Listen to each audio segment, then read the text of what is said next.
La première chose à faire quand vous sentez votre verre de vin, ça va pas être forcément d'essayer de mettre un nom sur les arômes, d'essayer d'identifier les arômes du vin.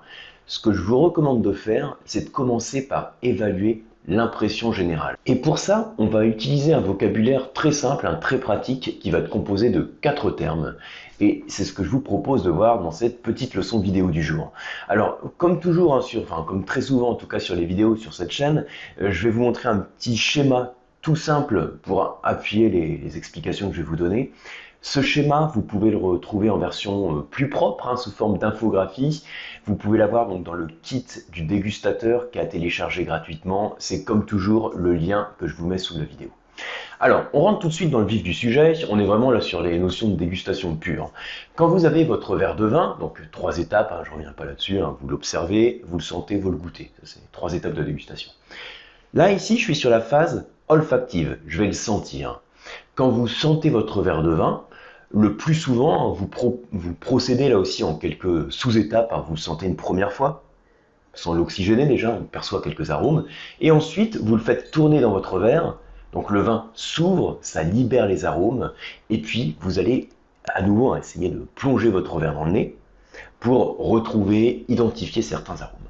Avant de rentrer dans l'identification des arômes, c'est ce que je vous disais tout à l'heure en intro, on va commencer par évaluer l'impression générale, ce qui correspond en fait au ressenti que vous avez quand vous sentez votre verre de vin. Et ce ressenti, vous allez pouvoir le caractériser au travers de 4 termes. Ça va être très simple, je vais vous montrer le schéma.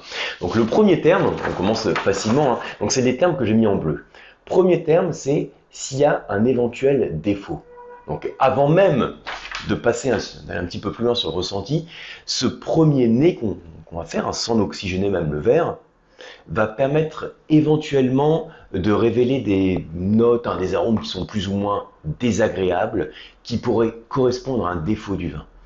Quand vous n'êtes pas sûr de percevoir le défaut, ça peut arriver, des fois il y a un arôme désagréable qui est très léger, c'est aussi en oxygénant le verre, donc en allant un petit peu plus loin, qu'on va essayer de voir si on confirme en fait cet arôme désagréable.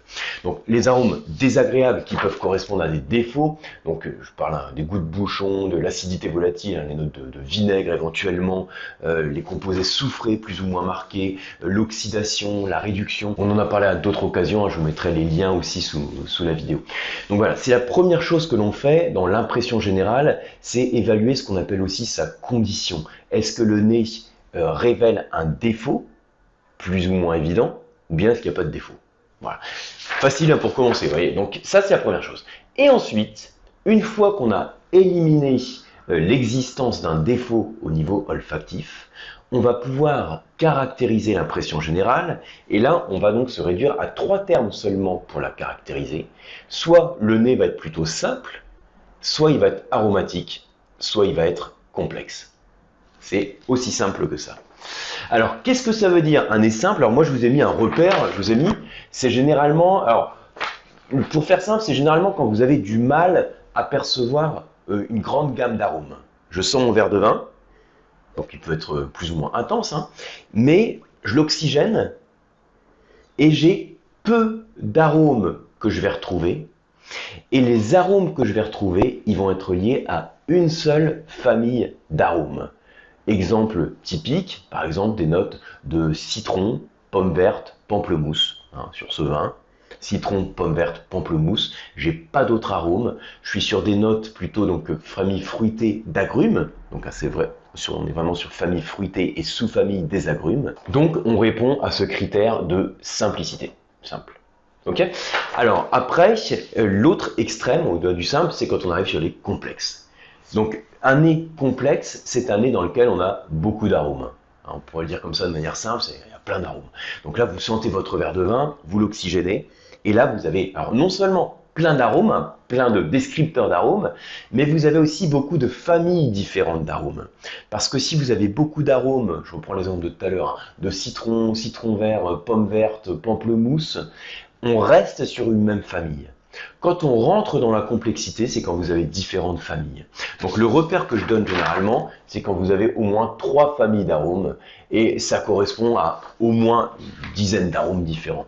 Donc typiquement, là si je vous parlais du nez simple avec citron, pomme verte, pamplemousse, et bien si au-delà du citron, pomme verte, pamplemousse, j'ai également des notes de vanille, et puis après des notes boisées, des notes de beurre, hein, caractéristiques d'une fermentation malolactique en général, des notes d'amande, des notes noissetées. Et puis au-delà du fruit frais duquel je parlais, vous avez aussi des fruits plus mûrs, exotiques, des fruits à chair blanche, des notes de pêche, d'abricot, et puis quelques notes de fruits tropicaux et des notes d'ananas. Et puis au-delà de cette famille, vous avez aussi des notes florales, quelques notes de jasmin. Et vous voyez dans les exemples que je vous cite, donc là on a plusieurs familles d'arômes et une grande gamme d'arômes.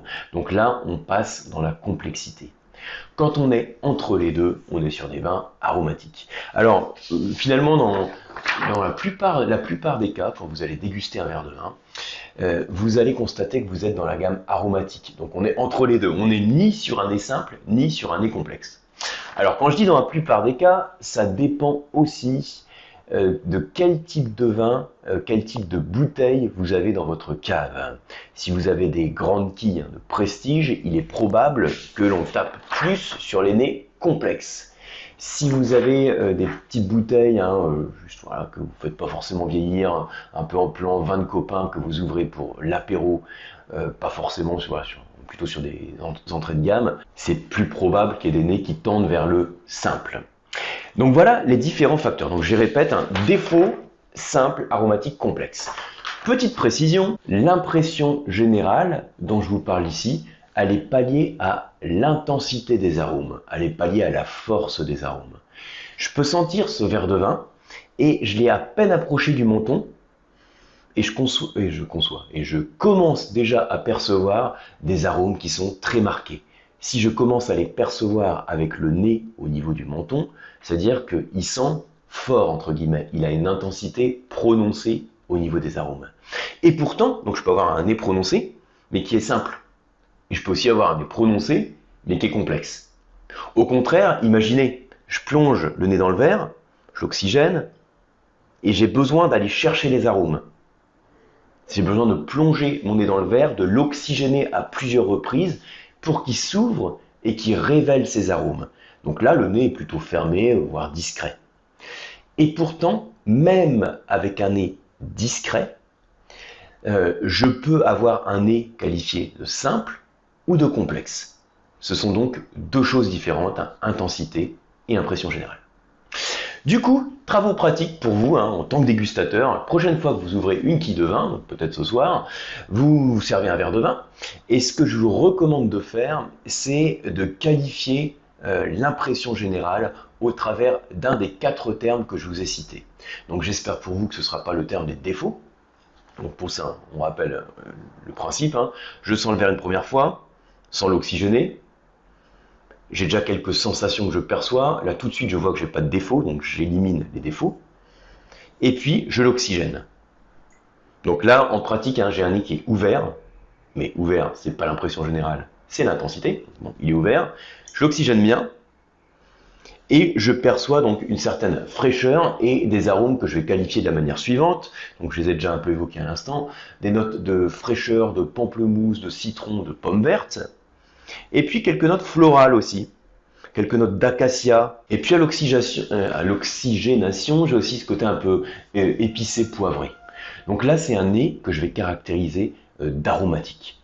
Alors, je peux peut-être trouver 2, 3 familles d'arômes, mais j'ai pas non plus une grande diversité. C'est pour ça que je vous disais quand même un repère par rapport à la gamme d'arômes. J'ai pas non plus une grande diversité qui me permettrait d'aller sur la complexité. J'espère que ces quelques repères vous auront été utiles. Si c'est le cas, likez la vidéo, partagez-la. Et puis si ce n'est pas encore fait, téléchargez mon kit du dégustateur, le premier lien qui est sous la vidéo. Et on se retrouve sur les cours, c'est toujours le site du Coam, lecoam.eu, et sur mon club du dégustateur à distance, clubdudégustateur.com. Merci, à très bientôt.